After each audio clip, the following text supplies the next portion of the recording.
Welcome to the Painting Coach, and today the armies of Grand Cathay hit the tabletop in the old world. I am so thrilled that Games Workshop have sent me the Cathay Battalion box, so I thought I would paint up a Jade Warrior to show you how it's done. This is a nice and simple one, so let's get painting. The first thing I've done is primed the model in black. I've then painted it with a thin down coat of AK black. Now you can use whatever black you're going to use later on. This just makes it easy to correct any mistakes you might make. So the first thing I'm going to do is paint the silver metallic. Now I'm going to use this new steel colour from Pro Acryl. If you haven't got this, use dark aluminium or lead belcher, but I really like the slightly blue hint that this has got. And all I'm going to do is use this to paint all of the silver. Now, there's all that really cool scale armour, but there's also the armour on the arms, those pauldrons and all that plate. And there's also that sword blade as well. So I'm painting the Jade Champion, which is a lot more complex than the other Jade Warriors. So you can use all the techniques on this guy on all the other ones as well. Next up, I'm going to paint the undercoat, and the colour I'm using for this is Khorne Red. Now, I'm going to shade the leather, the red and the silver all at the same time. So just take your time with this, make sure you get it into all the recesses and that you've got a really nice thin coat. If you need to build it up, just add a second one just to get some really nice coverage. But we've got the underskirt you can see under the armour, and we've also got the sleeves as well. And don't forget to paint the back too. For all the leather elements, we're going to paint that with Doombull Brown. So just be careful with this, making sure you don't spill any of it on the silver or the Khorne Red that you've already painted. Just work your way around and make sure you've got a nice even coverage. Across some of the darker areas, you may need two coats, and there's quite a bit of brown leather. So if you're not 100% sure, just check the box art. Once all those colours are dry, we'll then shade them. Now, the colour I'm going to use to shade all of these is Nuln Oil. Now, it's really easy to just gloop this all over the model, have it settle really nastily in some of the recesses. We don't want to do that. We just want to shade them. So keep your brush moving, keep it working across the model, making sure that you're only getting it into the recesses.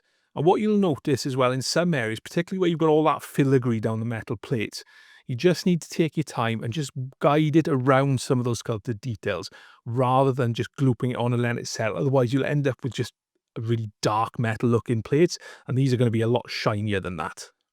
Once that Nuln Oil wash is completely dry, we're going to go in and start highlighting. And the colour I'm going to use for this is Chrome from Vallejo Model Air.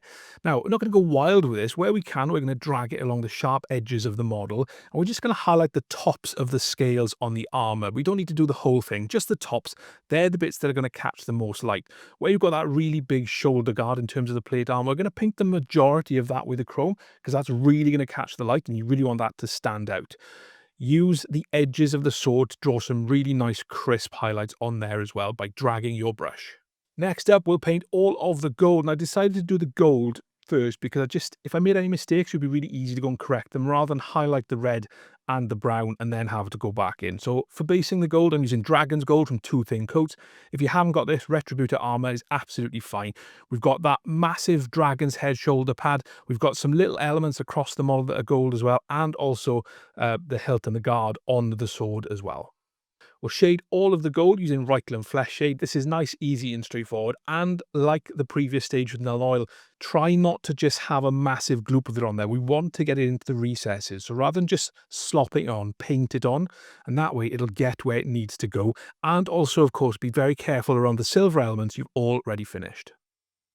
The first highlight on the gold is with Glistening Gold from Two Thin Coats. If you haven't got this, Liberator Gold from Citadel is absolutely fine as well.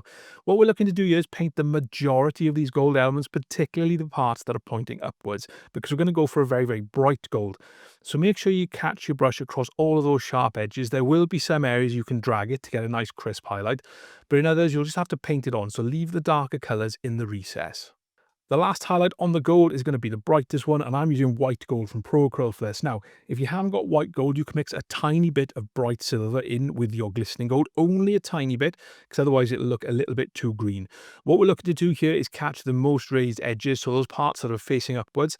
And rather than just doing dot highlights, we are going to cover quite a lot because we do want this to be a nice bright gold. Dropping back onto the red elements such as the underdress, the sleeves, and also that hexagonal icon across the waist on the belt. We're going to go back to Khorne Red, and we're just going to paint this across those areas that are going to be catching perhaps the most light. So we're going to leave the recesses and the folds in the kind of the darker color that we've shaded. And generally, we're just going to work our brush around here carefully. We're not going to use a huge amount of this at this point. Next up, we'll go with Evil Sun Scarlet, which is a much brighter red, but we're really just going to focus this on the tops of those folds that are sticking out because we really want to get a nice crisp highlight. For the icon across the belt, we're just going to drag our brush along those lines. Now, if we do make any mistakes, we can go back in with some black paint later on to tidy it up, but just take your time. Make sure you haven't got too much paint on your brush and just do it slowly so that you don't have to go back in and make any repairs. The last highlight on the red is going to be with Wild Rider Red. Now we want to keep this inside the Evil Sun Scarlet from the last step. So we're really just going to be drawing some thin lines on the cloak and dragging it along the edge just to give a nice crisp highlight. When it comes to the icon on the belt, again, rather than dragging this across everything because it's so small in terms of the surface area of red, we're just going to paint this across some of those top elements that are going to catch the most light. Again, I'm going to go back in afterwards and just correct this with some black paint. Next up, we're going to highlight all of the brown leather. Now, the first colour I'm going to use for this is going to be Mournfang Brown. And what I'm looking to do here is drag this across any sharp edges, leaving the darker colours in those recesses. So there is quite a bit of leather on the model, so just work your way around catching all of those edges. It's worth taking your time here because you don't really want to have to go back in and fix any mistakes you might make by accidentally painting over the chainmail or over the red. So just make sure you've got a good tip on your brush and very little paint. The last highlight on the brown leather is going to be with Deathclaw Brown. Now again, this is just going to be an edge highlight, so make sure you've got very little paint on your brush. A very good tip, and just drag it across those sharp edges. I'm using my Artist Opus size 3 for the majority of the work on this model. In fact, I even painted the eyes using the size 3. That's how good the tip is. And if you want to pick up your own Artist Opus brushes, check the link in the description and you can get 5% off with my special code. The model is starting to come together quite nicely, so now let's get all of these jade elements done. We're going to base all of them using Incubi Darkness. So there's quite a bit on this champion. So we've got all the filigree across the plate armor, so down his arms and down his front. We've also got that really nice sash that he's got, which goes up around over the shoulder and down the back as well. So we're going to paint all those with Incubi Darkness, again, taking our time around bits we've already finished. To start highlighting all of this, the colour we're going to use is Kabalite Green. Now, in terms of the plates, what we're looking to do is just drag our brush across them, getting a nice even coverage. When it comes to all the detail on the filigree, the Incubi Darkness will provide the depth and the darkness. So with the Kabalite Green, we just want to try and be a bit more deliberate with some of the shapes that we're painting on there as well, just so that you start to be able to really pick them out on the model. When it comes to the sash and the cloth, we just want to paint the most raised parts, leaving the Incubi Darkness in the recesses, but we are going to paint the majority of them with this Kabalite Green mid-tone. To finish up the jade elements, we're going to go a little bit brighter with Sybarite Green. And what I'm looking to do here is drag this brush across all of the sharp edges on the cloth. Now, in some areas, this is a little bit too stark, so I do just go back over it with some Kabalite Green just to soften it out a little bit. When it comes to all the filigree on the armor, I'm really only going to focus on those areas that are facing upwards and that are going to catch the most light. But generally, these are all edge highlights. So make sure you haven't got too much paint on your brush and just drag it along there very carefully. Next up, we'll do the flesh. Now, I wasn't 100% sure on how to do this, so this was a little bit of an experiment, but I based all of the skins, so the face and the hands, using Questor Flesh. Now, I did need 2 coats to cover over the black using this, but make sure you keep them thin so you don't clog any detail. Next up, I washed these elements using Reikland Fleshshade just to add a little bit of warmth because that Questor Flesh is a little bit desaturated. And generally, what you're looking to do here is just paint it into the recesses. Again, you're not looking to flood the model with anything. Once that was completely dry, I went back in with Questor Flesh just to start to highlight things. Now, in terms of the structure of the faces, I was focusing on the things like the nose, the brows, the cheekbones, but there's not a huge amount of detail. So when you paint something like a Space Marine head, you've got lots of wrinkles. You don't get these because the facial complexions are much smoother. So we basically covered quite a bit with the Questor Flesh.